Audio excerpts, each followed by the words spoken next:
ಮಳೆಗೆ ಮನೆ ಕುಸಿತ ಆಗಿ ಮೊಮ್ಮಗ ಸಾವನ್ನಪ್ಪಿದ್ರೆ ಅಜ್ಜಿಯ ಸ್ಥಿತಿ ಗಂಭೀರವಾಗಿದೆ.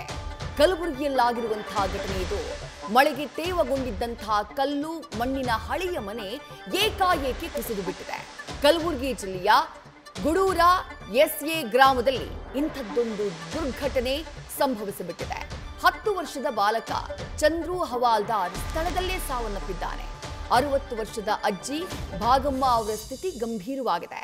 ಆಸ್ಪತ್ರೆಗೆ ದಾಖಲು ಮಾಡಲಾಗಿದೆ. ಕಲಬುರಗಿಯ ಖಾಸಗಿ ಆಸ್ಪತ್ರೆಯಲ್ಲಿ ಅಜ್ಜಿ ಚಿಕಿತ್ಸೆಯನ್ನ ಪಡೆಯುತ್ತಿದ್ದಾರೆ.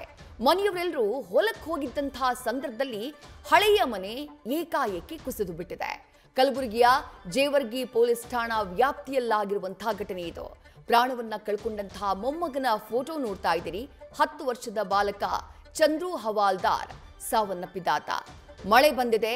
ಮನೆ ಬೇರೆ ಹಳೆಯ ಮನೆ, ಕಲ್ಲು ಹಾಗೆ ಮಣ್ಣಿನಿಂದ ನಿರ್ಮಿಸಿದ್ದಂತಹ ಮನೆ. ಏಕಾಏಕಿ ಮನೆಯವರೆಲ್ಲರೂ ಕೂಡ ಹೊರಗಡೆ ಇದ್ರು. ಅಜ್ಜಿ ಹಾಗೆ ಮೊಮ್ಮಗ ಮಾತ್ರ ಮನೆಯಲ್ಲಿದ್ರು. ಆ ಸಂದರ್ಭದಲ್ಲಿ ಮನೆ ಕುಸಿದು ಬಿಟ್ಟಿದೆ.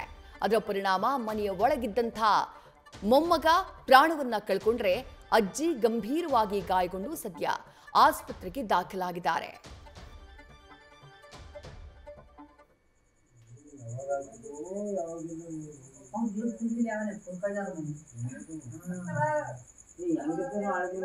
ನಾನು ಬ್ಯಾಟ್ರಿ ಹಾಕ್ಲಕ್ಕಾರ ಕೂಡ ನಾ ಒಳಗೆ ನಿಂತು ನೀವು ಮಾಡು.